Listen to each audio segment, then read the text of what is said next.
Good evening friends. இன்றைக்கி ஒரு சின்ன ஒரு வீடியோ. அதில் வந்து டைரக்ட் 1 மார்க்ஸு இந்த ஸ்லோப் அண்ட் டிஃப்ளெக்ஷன் டாபிக் கீழே வர கொஷின்ஸ் பார்க்கலாம்.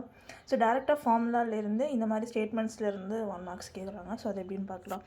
ஸோ நம்ம எல்லாருக்குமே தெரியும். ஸோ இந்த மாதிரி ஒரு 4 ஈக்குவேஷன்ஸ் இருக்குது. அந்த 4 ஈக்குவேஷன் வந்து எதோட ஈக்குவேஷன் அப்படின்னு சொல்லிட்டு கேட்பாங்க. அதுவே வந்து EI இன்ட்டு d⁴y/dx⁴ அப்படின்னு கேட்டிருந்தாங்க அப்படின்னா அது வந்து லோட் இன்டென்சிட்டி. க்யூபாக இருந்ததுன்னா வந்து ஷியர் ஃபோர்ஸு, ஸ்கொயராக இருந்துச்சுன்னா பெண்டிங் மொமெண்ட்டு. நம்ம எல்லாருக்குமே தெரிஞ்சது வந்து bending moment equation. So bending மொமெண்ட்டோட பொசிஷன் பார்த்துக்கிட்டிங்கன்னா, ஸோ அது க்யூப்னா ஷியர் ஃபோர்ஸ், அதுக்கு மேலே உள்ளது வந்து லோட் இன்டென்சிட்டி, பெண்டிங் மொமெண்ட் கீழே இருக்கிறது வந்து ஸ்லோப். அந்த மாதிரி நம்ம வந்து ஒரு ஆர்டரில் ஞாபகம் வச்சுக்கிட்டோம்னா கரஸ்பாண்டிங் ஈக்குவேஷன்ஸ் வந்து நம்ம ஞாபகம் வச்சுக்கலாம். ஸோ நல்லா பார்த்துக்கோங்க. இது வந்து டேரெக்டாக வந்து 1 மார்க் கொஷின்ஸாக கேட்குறாங்க. ஸோ அடுத்து பார்த்தீங்கன்னா நான் வந்து சைடில் வந்து AB அப்படின்னு சொல்லி போட்டிருக்கேன். ஸோ ஒரு 4 டைப் ஆஃப் கொஷின்ஸ் கேட்குறாங்க. So rate of change of bending moment அப்படின்னா அது வந்து ஷியர் ஃபோர்ஸ். அதே மாதிரி rate of change of shear force அப்படின்னா அது வந்து லோட் இன்டென்சிட்டி. ஸோ அது என்ன மாதிரி கேட்குறாங்க அப்படின்னு சொல்லிட்டு பார்க்கலாம். ஸோ நான் ஃபஸ்ட்டு சொன்னது தான். So rate of change of. அதே மாதிரி வந்து ஸ்லோப் ஆஃப் பெண்டிங் மொமெண்ட் அப்படின்னு கேட்டாங்கன்னா அது வந்து shear force. Slope of shear ஃபோர்ஸ்னு கேட்டாங்கன்னா அது வந்து லோட் இன்டென்சிட்டி.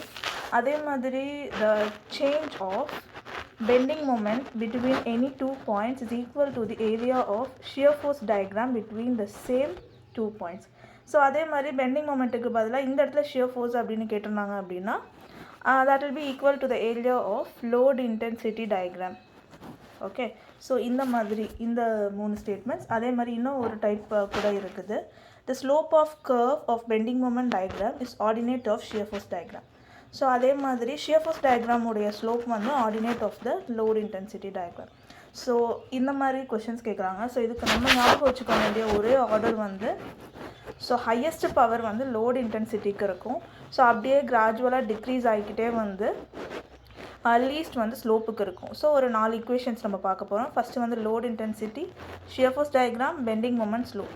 ஸோ நம்ம எல்லாருக்குமே கான்ஸ்டண்ட்டாக பெண்டிங் மொமெண்ட் தெரிகிறதுனால ஸோ அதுக்கு மேலே 2 shear force and load intensity, அதுக்கு கீழே ஸ்லோப் அப்படின்னு வச்சுட்டு ஞாபகம் வச்சுக்கலாம்.